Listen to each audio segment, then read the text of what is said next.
Vasudevasutam Devam Kansujanuramardanam Devaki Paramanandam Krishnam Vandev Jagadguram. Hi, and welcome to Season 3 of Geeta Girl. My name is Sharmila, and the Geeta Girl podcast is about how to live skillfully and be the best version of yourself by using the advice in the Bhagavad Geeta. Jai Shri Krishna, Shayla.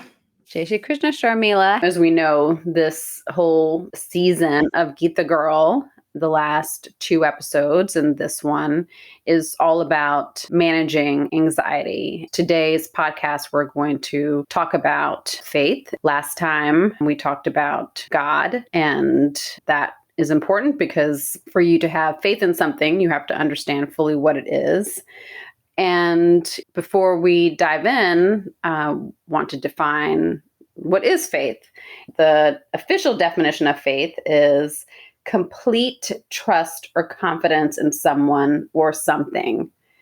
Today, we're going to talk about how to have faith in this power that we call God, and talk about the importance of having that trust and that confidence in someone or something, and particularly relevant to this season is how we can use that faith to manage anxiety. When we were talking about this podcast before, and Sharmila and I talk about the topic a few days before we do our recording, and we were talking about faith.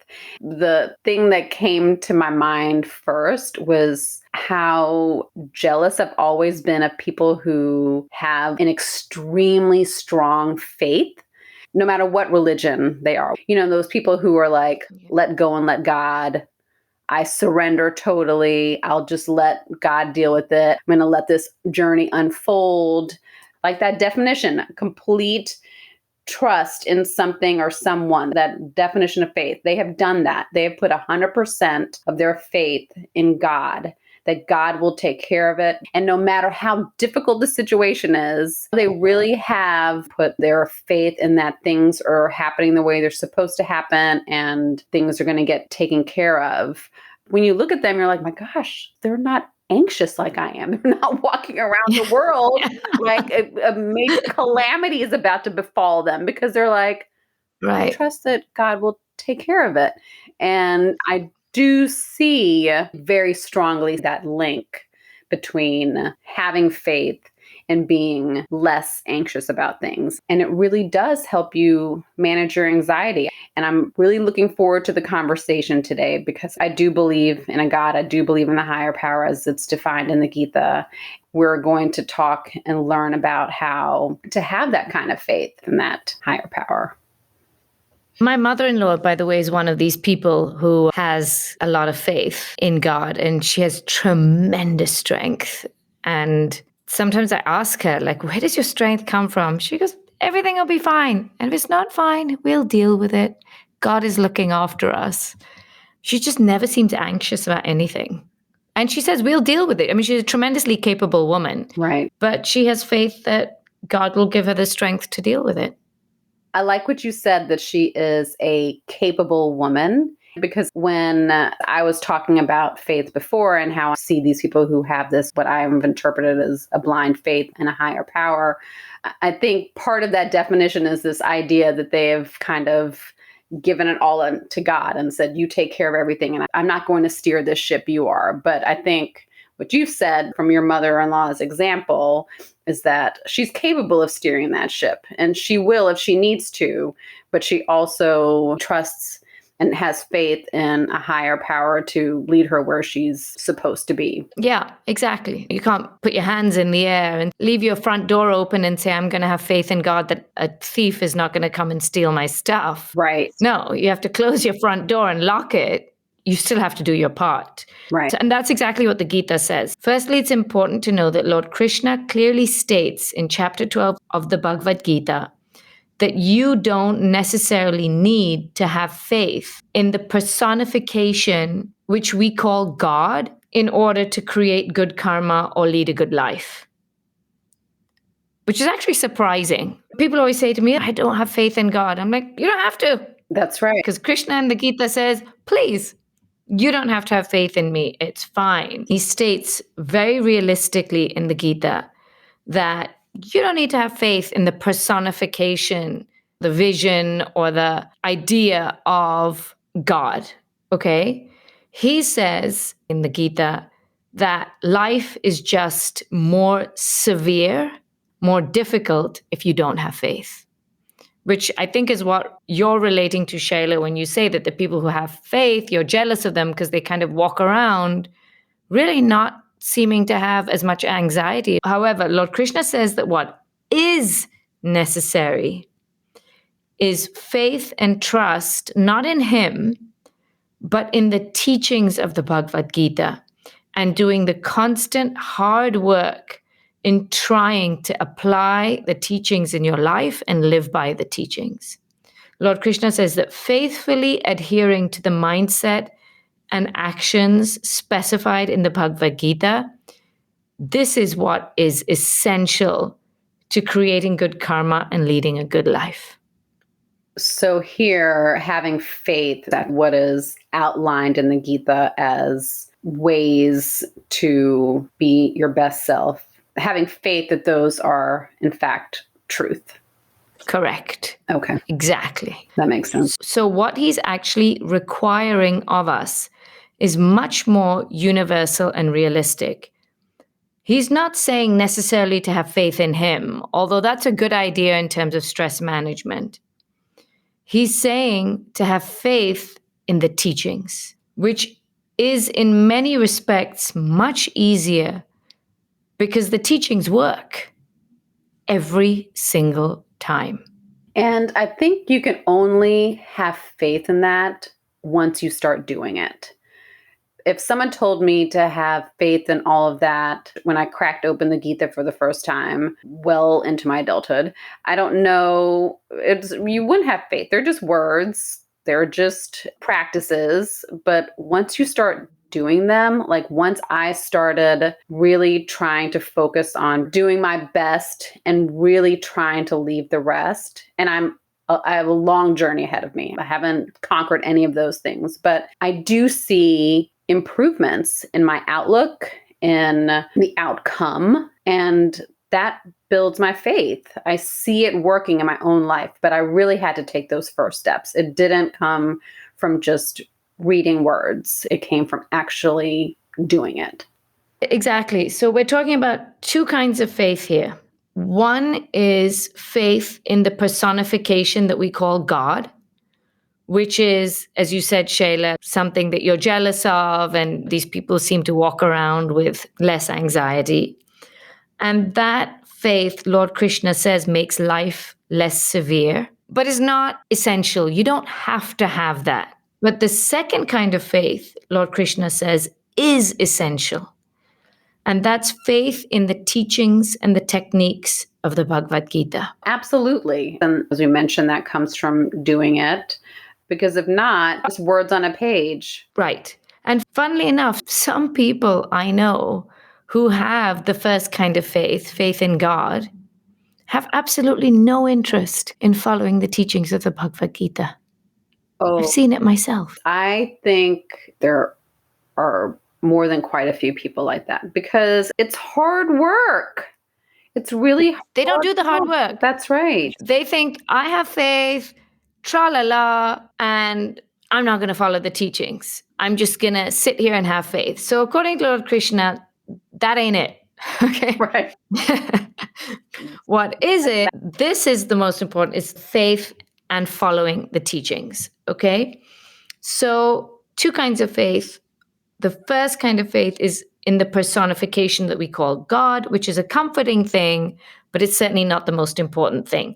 But still, it definitely lessens stress and anxiety. Okay? Let's talk about that. How do we cultivate this? And then we'll talk about cultivating the second kind of faith.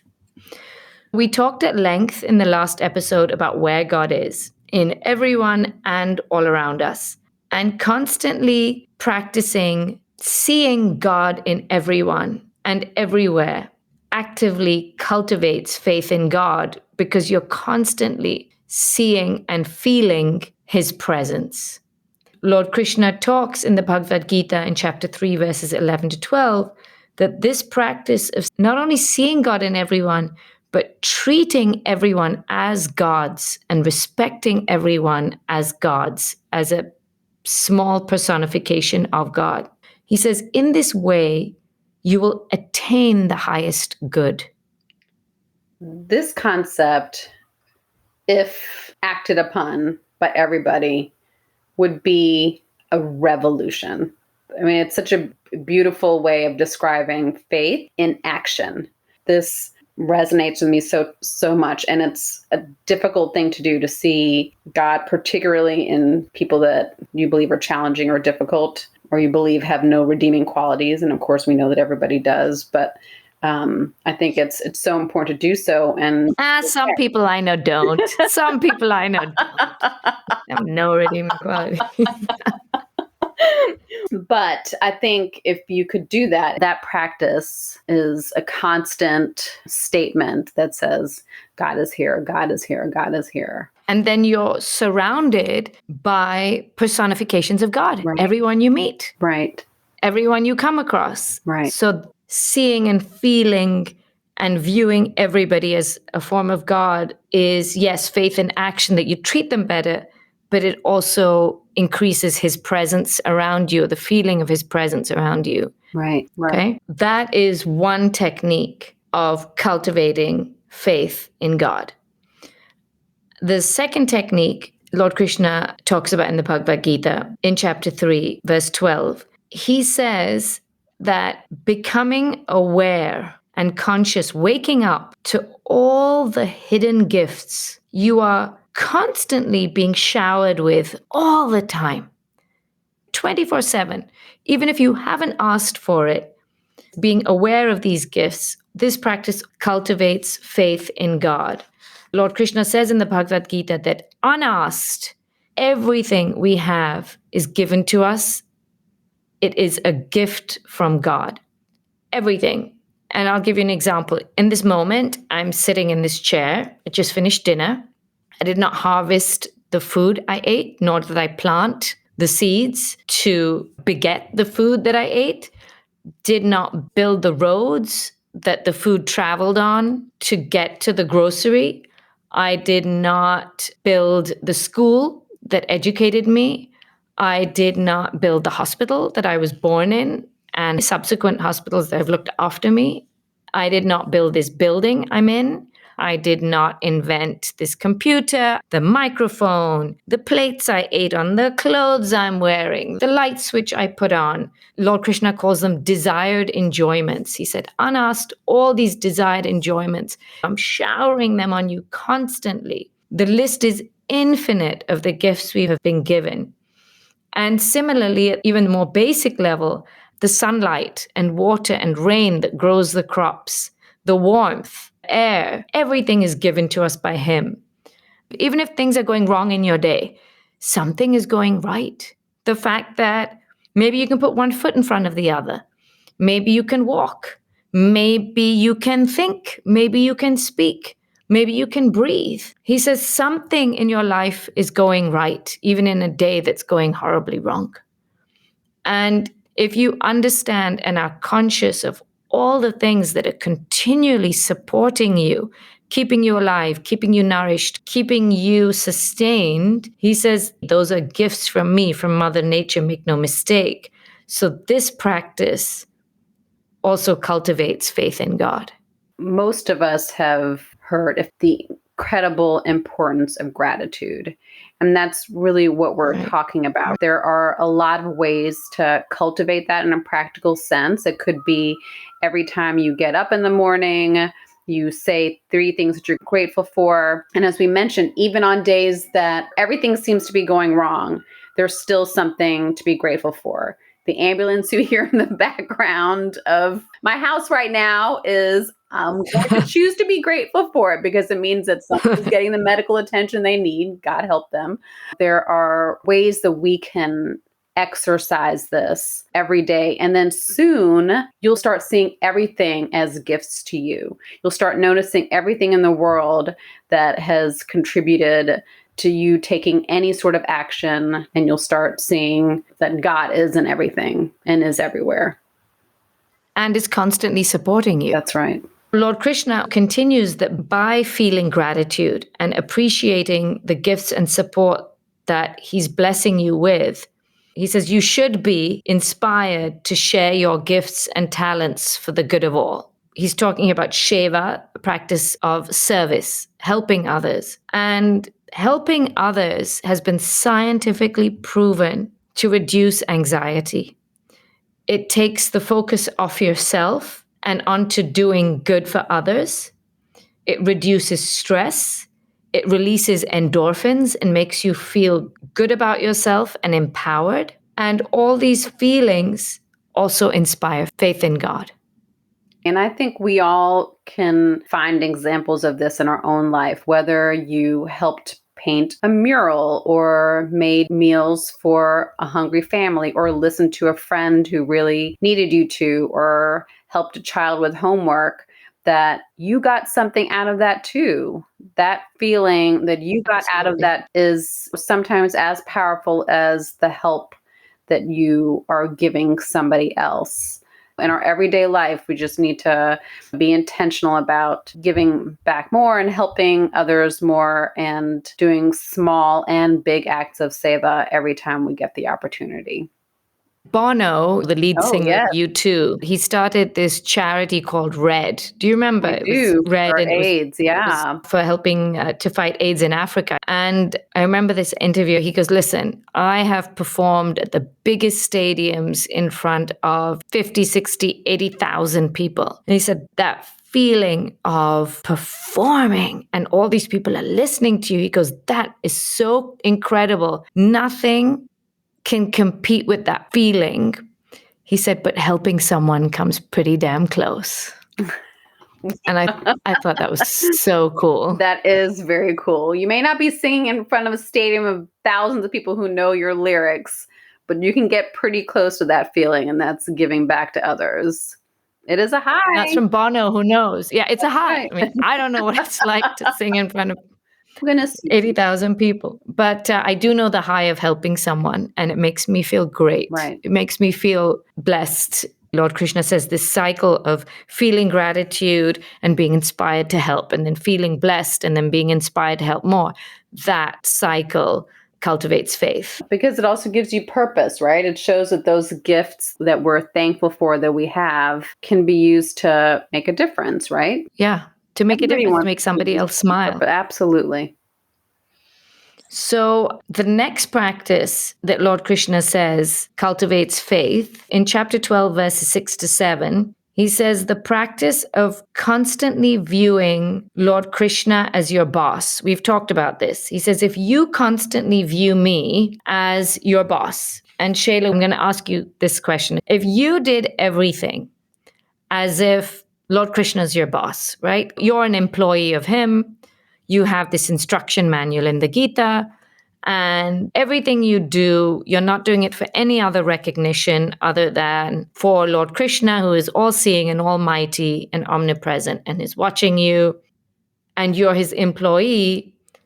Say you had to do something at work, and instead of doing it because your boss told you to do it, you're doing it because The big boss told Lord Krishna, the big boss, exactly, told you to do it. How would your attitude, mindset, the way you fulfill that task, how would it change?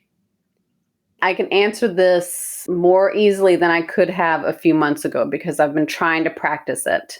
Excellent. Thank you, teacher.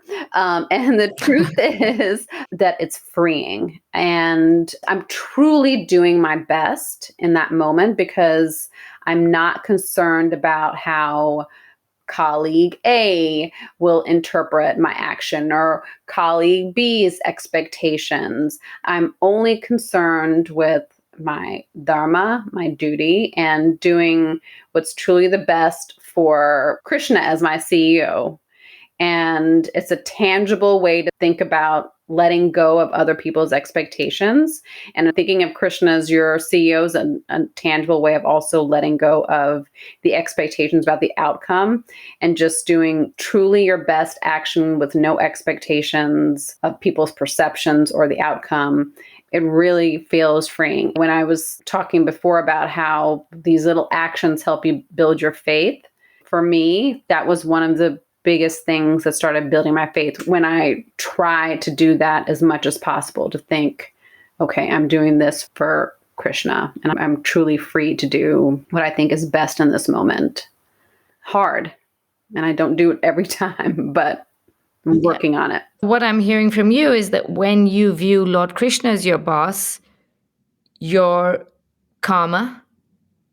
You have less anxiety in executing the task, as well as less anxiety in ruminating about the result of the task.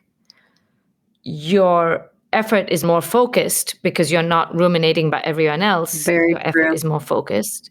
And Lord Krishna says that this mindset will improve your efficacy because you're more focused and have less anxiety and less rumination. That's right. It also allows you to accept the result much easier when it doesn't go your way, understanding that you did it for Krishna and therefore Krishna handled the result. That's right. And it was out of your hands.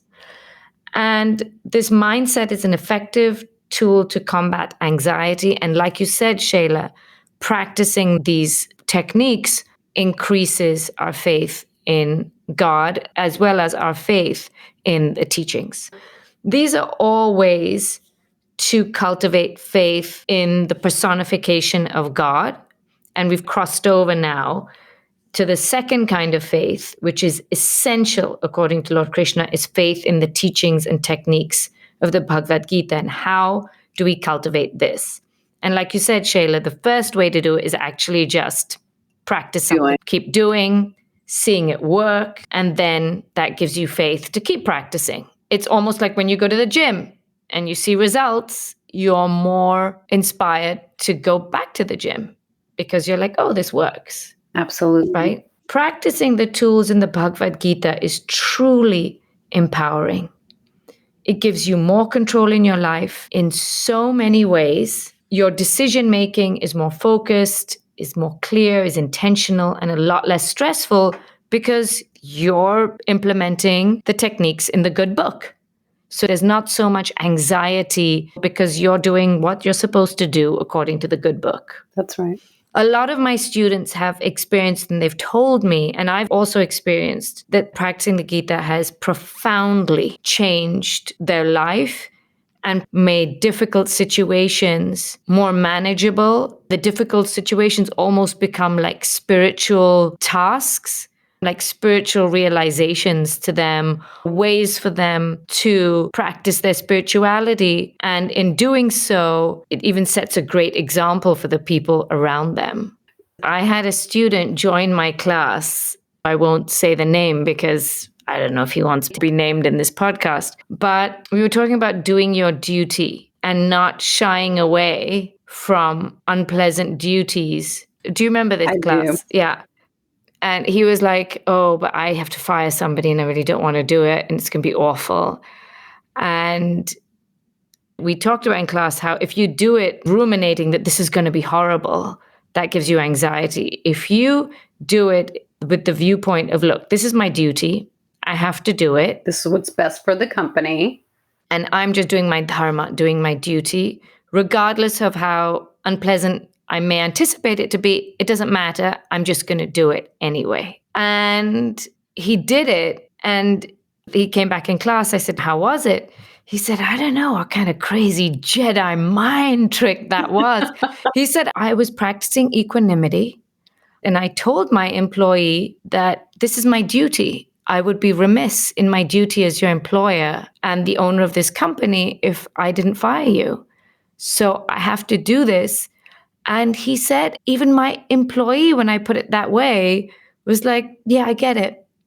And didn't kind of go down this resentful, negative pathway. He said the Gita is full of this Jedi mind trick stuff that really works. Magic book, yeah. And you only know it when you do it. That's right. He had this difficult experience. He thought about it. He was intentional about his choice and made those choices based on what we had talked about in the Gita In class. in Yeah, class. in And class. while it was, of course, not an unpleasant feeling experience, I'm sure, for him and, of course, for the employee. He said it wasn't actually that bad. He said it was actually kind of a spiritual thing, that he was able to remove himself from the unpleasantness Right. and do it as this is my duty, and that's where it begins and ends, and distance himself from the unpleasantness of it. And his employee was able to do the same because he came in with that attitude. Right. And then it builds your faith that this works. It's this Jedi mind trick worked. It Right. makes it easier to do it again the next time, right? And it just is these little building blocks of faith that build this ultimately strong foundation. In my own personal life, last year, my dad had a really bad fall. It was a life-changing event because he's in his late 70s, right? He's 80s. And Okay, he's in his 80s. that's right. So it's a dangerous thing, as we know, falls in the elderly. And it was a really tough circumstance for him. It was a really hard outcome, but And I remember it being touch and go, absolutely. whether he would even make it. Right, right. And I think that kind of situation tests your faith, right? But what I like about this definition of faith and having faith in the concepts that are outlined in the Gita, there were many difficult decisions to be made, but we made the best decision with the information we had, did our best, and then left the rest. It also had a chance to practice equanimity. You know, there would be days that were good and days that were bad, and you just experience those moments and you let it go because you weren't sure what was going to be around the corner. And it was a roller coaster ride. And actually putting into practice equanimity and doing your best, leaving the rest, that's what started to build my faith, because I was like, this works.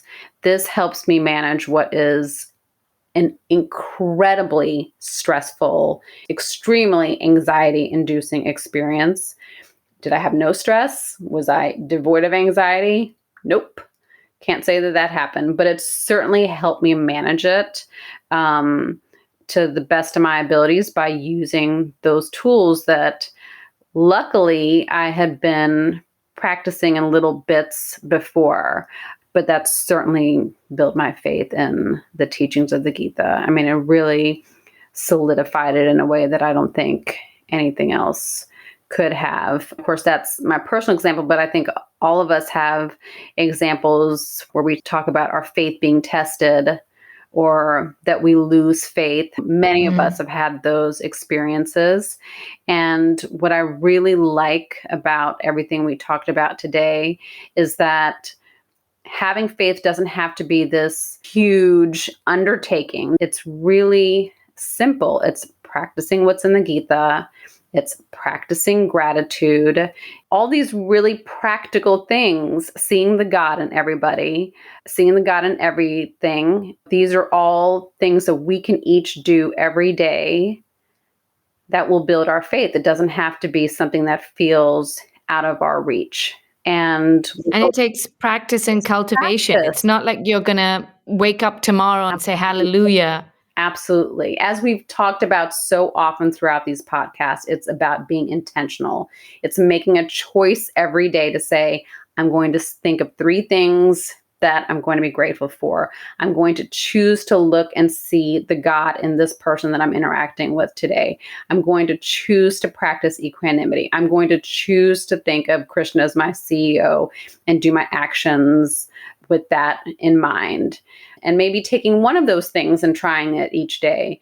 But the more you do it, the more you'll build your faith and the less anxiety you'll have, because all of a sudden things become a little bit more manageable. And Lord Krishna says in chapter 10, verse 10, that the empowerment and the wisdom you get by practicing all these techniques is also actually given by him. So understanding, like you said, Shayla, in that stressful circumstance with your dad, knowing that you wake up in the morning ready to face the challenges of the day, that's empowering. Right.